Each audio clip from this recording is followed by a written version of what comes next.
អេដាមសៀងប៊ុនលៀងអនុរដ្ឋលេខាធិការក្រសួងមហាផ្ទៃនិងជាទីប្រឹក្សាផ្ទាល់សម្ដេចអគ្គមហាសេនាបតីតេជោហ៊ុនសែននាយករដ្ឋមន្ត្រីនៃប្រជាជាតិណាចក្រកម្ពុជានិងលោកជំទាវហ៊ុនប៊ុនធឿនទីប្រឹក្សាអមក្រសួងការបរទេសនិងសហប្រតិបត្តិការអន្តរជាតិបន្តពីអ្នកអង្គការមហាភក្តីសពរិស័កភោគាធិបតីហ៊ុននាងបានឧបត្ថម្ភទូកប្រធាចារមហាតេជោសែនជ័យនៅវត្តតុសិដ្ឋារាមនិងទូកទួលរកាដីលើតេជោ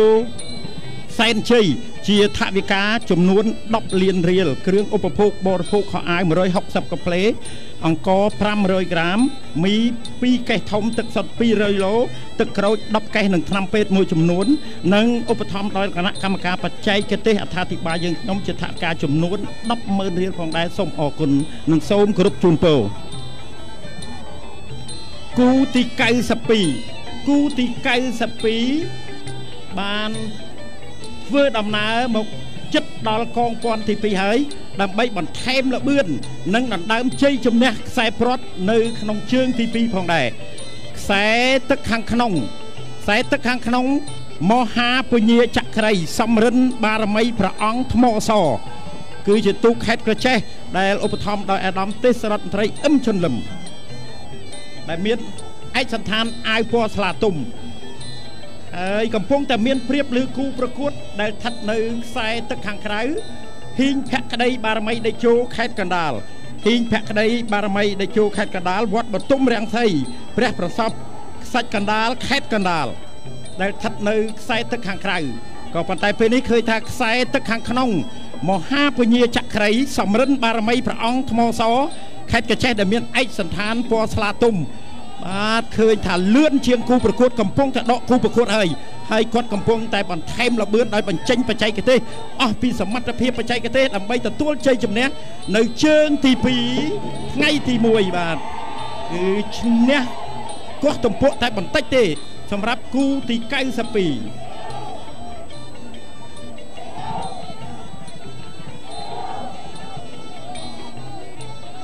គូទី93បានបោះយោងកងព័ន្ធទី1ហើយឆ្លងកាត់មកចន្លោះកងព័ន្ធទី1និងកងព័ន្ធទី2គូទី93ខ្សែទឹកខាងក្នុងសៀសែនជ័យបារមីតេជោគឺជាទូករបស់ឯកឧត្តមអុកញ៉ាអឹងសៀខេត្តកំពង់ចាម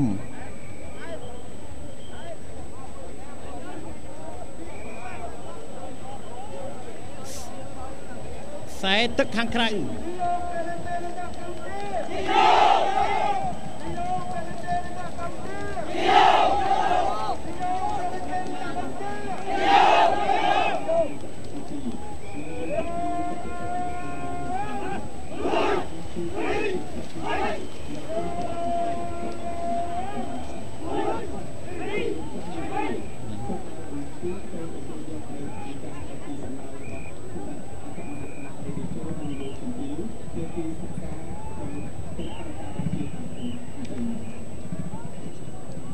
ខ្សែទឹកខាងក្នុងទូកមានឈ្មោះថាសៀសែនជ័យបារមីតេជោដែលជាទូកអុកញ៉ាអឹងសៀស្ថិតនៅក្នុងវត្តសាគរបូរីព្រែកលាវរកាអាកងមាសខេត្តកំពង់ចាមខ្សែទឹកខាងក្រៅសារាយតេជោសែនជ័យស្ថិតនៅក្នុងវត្តពិជ័យរាំងសីពុកឫស្សីខ្សាច់កណ្ដាលខេត្តកណ្ដាលគូទី93បាទមកមុខវេទិកាគេយល់ឃើញថាខ្សែទឹកខាងក្នុងមានឯកសណ្ឋានពណ៌ផ្ទៃមេឃកំពុងតែដកគូប្រកួតបន្តិចម្ដងចិត្តដល់ខ្សែប្រត់ហើយគឺខ្សែទឹកខាងក្នុងសៀសែនជ័យបារមីតេជោគឺជាទូករបស់ស្រុកកងមាសខេត្តកំពង់ចាមដែលទទួលជ័យជំនះនៅក្នុងជើងទី2គូទី93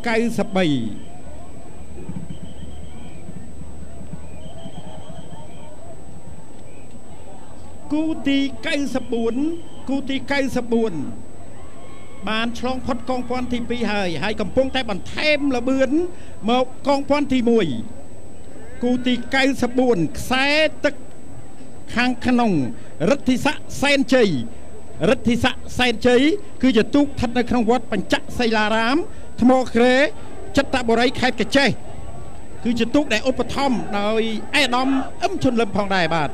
រិទ្ធិស័កសែនជ័យដែលស្ថិតនៅខ្សែទឹកខាងក្នុងខ្សែទឹកខាងក្រៅខ្សែទឹកខាងក្រៅវិចិត្រដេជោសែនជ័យវិចិត្រដេជោសែនជ័យគឺស្ថិតនៅក្នុងវត្តបទុមរាំងសីព្រះប្រសពខ្សាច់កណ្ដាលខេត្តកណ្ដាលដែលស្ថិតនៅខ្សែទឹកខាងក្រៅឃើញថាខ្សែទឹកខាងក្នុងដូចជាមានព្រៀបជាងគូប្រកួតក៏ប៉ុន្តែទូព្រះបង្គំខ្ញុំបានមិនទាន់ហ៊ានសន្និដ្ឋាននៅជ័យជំនះនៅឡើយព្រោះកិច្ចកលនឹងល្បិចបច្ចេកទេសរបស់កីឡាករទូកនីមួយៗតែងតែប្រឹងប្រែងនៅពេលដែលឆ្លងកាត់កងព័ន្ធទី2និងមកដល់មុខព្រះពលាជ័យដើម្បីមកដល់ខ្សែព្រ័ត្រខ្សែទឹកខាងក្រៅខ្សែទឹកខាងក្រៅដូចជាថយល្បឿនចំណែកឯខ្សែទឹកខាងក្នុងរិទ្ធិស័កសែនជ័យរិទ្ធិស័កសែនជ័យខ្សែទឹកខាងក្នុងខេត្តកាចេះដែលមានឯកសណ្ឋានពណ៌ក្រហមនៅពេលដែលមកដល់មុខវេទិកាខេត្តយោជិតដល់ខ្សែព្រ័ត្រស្រាប់តែបង្កើនល្បឿនហើយបង្កើនល្បឿនទៀតបាទចាក់លឿនណាស់បាទឯកឧត្តមទេសរដ្ឋមន្ត្រីអឹមជុនលឹមរិទ្ធិស័កសែនជ័យខេត្តកាចេះនៅថ្មក្រែនៅពេលនេះឃើញថាគាត់បន្ថែមល្បឿនហើយឃើញថាដកគូប្រកួតរហូតដល់ទទួលជ័យជំនះរិទ្ធិស័កសែនជ័យខេត្តកាចេះនៅគូទី94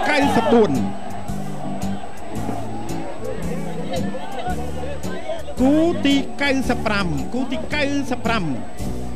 ខ្សែទឹកខាងក្នុងដែលមានឯកសណ្ឋានពណ៌សព្រួញពេជ្រស្ថិតនៅក្នុងវត្តវាលព្រៃពោរៀងខេត្តព្រៃវែងហើយជាទូកឧបត្ថម្ភដោយឯកឧត្តមឧបសខេងនៅក្នុងខេត្តព្រៃវែងចំណែកឯខ្សែទឹកខាងក្រៅចៅពេជ្រកុមារបុផាជ្រួយថ្មដែលឧបត្ថម្ភដោយឯកឧត្តមហ៊ុននេងគឺជាទូករបស់វត្តបឹងកក់ខេត្តកំពង់ចាមនៅពេលនេះឃើញថាខ្សែទឹកខាងក្រៅ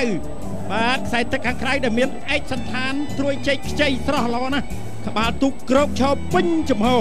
ធ្វើចលនាកវីចវាឲ្យកីឡាករដែលនៅខាងក្រោយប្រឹងថែមទៀត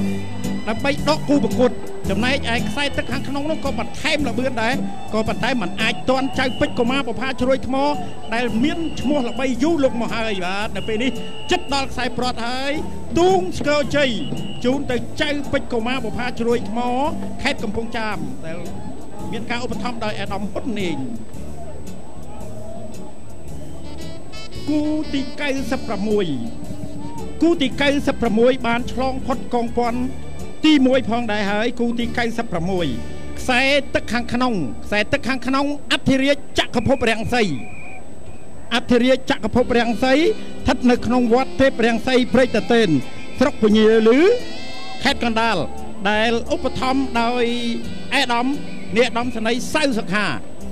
គឺជាទូកកងរាជអាវុធហត្ថលើផ្ទៃប្រទេសសម្រាប់អធិរាជចក្រភពរាំងសីដែលស្ថិតនៅខ្សែទឹកខាងក្នុង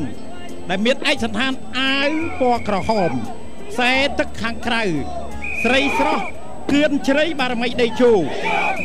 បាទស្រីស្រស់គឿនជ្រៃបារមីដេជោដែលជាទូកខេត្តកំពង់ចាមគឿនជ្រៃក្រៅគឿនជ្រៃស្រុកកំពង់សៀមខេត្តកំពង់ចាមគឺឧបត្ថម្ភដោយឯកឧត្តមហ៊ុននេងនៅពេលនេះឃើញថាគូទី96ដែលខ្សែទឹកខាងក្រៅមានឯកសណ្ឋានពណ៌បៃតងស្រស់ល្អណាស់ចំណែកឯខ្សែទឹកខាងក្នុងមានឯកសណ្ឋានពណ៌ក្រហមខ្សែទឹកខាងក្រៅមានព្រៀបជាងបន្តិចមែនក៏ប៉ុន្តែខ្សែទឹកខាងក្នុងក៏បន្ថែមល្បឿនដើម្បីយោងកងព័ន្ធទី2និងមកដល់ខ្សែព្រ័ត្របាទមើលពីចំហៀងឃើញថាខ្សែទឹកខាងក្រៅនៅតែបន្ថែមល្បឿនថែមទៀតសម្រាប់គូទី96ស្រីស្រស់គៀនជ្រៃបារមីដេជោដែលឧបត្ថម្ភដោយឯកឧត្តមហ៊ុននេងខេត្តកំពង់ចាមបាទដកគូប្រកួតខ្លាំងណាស់ឯអធិរាជចក្រភពរាំងសីកងរាជអាវុធហត្ថលើផ្ទៃប្រទេសបាទបន្ថែមល្បឿនទៀតមើលបាទបន្ថែមយ៉ាងម៉េចក៏មិនអាចទាន់ស្រីស្រស់គៀនជ្រៃបារមីដេជោដែរគឺឈ្នះមិនដាច់ទេបាទគឺឈ្នះមិនដាច់ទេសម្រាប់បាទគឺឈ្នះដាច់សំទោសឈ្នះដាច់តែម្ដងសម្រាប់ខ្សែទឹកខាងក្រៅនិងខ្សែទឹកខាងក្នុង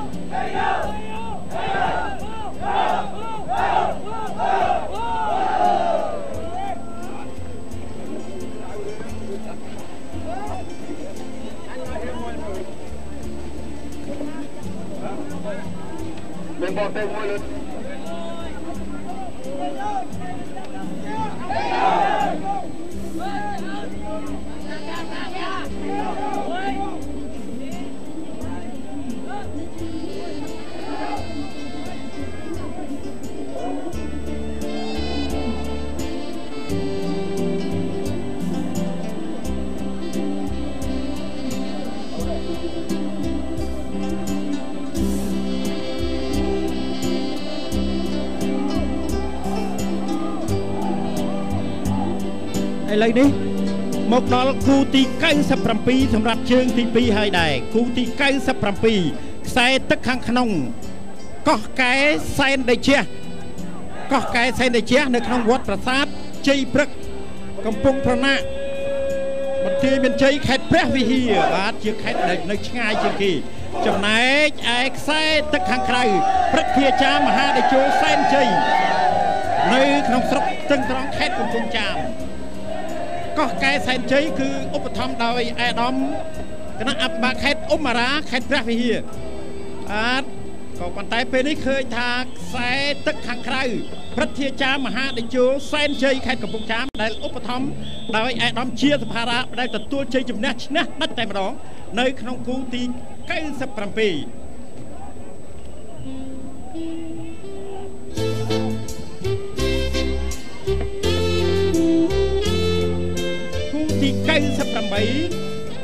គូទី98មើលឃើញប្រហាក់ប្រហែលគ្នាបានឆ្លងផុតកងពាន់ទី2ហើយទី1បាទឆ្លងកងពាន់ទី1គូទី98នេះខ្សែទឹកខាងក្នុងគូទី98ដេជោកែវវិជ័យបារមីចៅសែននៅក្នុងវត្តកែវវិស័យរកណ្ដៀងខេត្តពោធិសត្វបាទឧបត្ថម្ភដោយអាដាមស៊ុយសែមនៅក្នុងខេត្តពោធិសត្វខ្សែទឹកខាងក្រៅព្រះអណ្ដូងសែនជ័យគឺជាទូកដែលស្ថិតនៅក្នុងវត្តសុវណ្ណរតនៈសុផាន់មនីស្រុកសន្ទងខេត្តកំពង់ចាមបាទទូកនេះឧបត្ថម្ភដោយសម្ដេចអគ្គមហាសេនាបតីតេជោហ៊ុនសែននិងអាដាមសេងទៀងនៅក្នុងខេត្តកំពង់ចាមព្រះអណ្ដូងមាសដែលស្ថិតនៅខ្សែទឹកខាងក្រៅបាទឆ្លងផុតកងពាន់ទី1គូទី98មានលបឿនប្រហាក់ប្រហែលគ្នានៅឡើយទេព្រះអណ្ដូងមាសដែលស្ថិតនៅខ្សែទឹកខាងក្រៅមានឯកសណ្ឋានពណ៌ខៀវទឹកប៊ិចចំណែកឯដេជោកែវសែនជ័យបារមីចៅសែនខេត្តពោធិសត្វដែលស្ថិតនៅខ្សែទឹកខាងក្នុងបាទប្រហែលគ្នានៅឡើយទេបាទខ្ញុំបាទមិនទាន់សន្និដ្ឋានតើជ័យជំនះនឹងព្រៀបទៅលើគូទៅលើខ្សែទឹកក្នុងឬខ្សែទឹកប្រៃទេរវាងព្រះអណ្ដូងសែនជ័យនិងបារមីសែនជ័យបាទចាំមើលខាងក្នុងឬខាងក្រៅបាទស្មើគ្នាល្អណាស់បាទបាទគឺខ្សែទឹកខាងក្នុងសង្កត់តែមកមួយអំពែខ្សែទឹកខាងក្នុងមួយអំពែគូទី98បាទអ្នកសង្កត់មួយអំពែខេត្តពោធិសត្វតែដល់តែគូទី90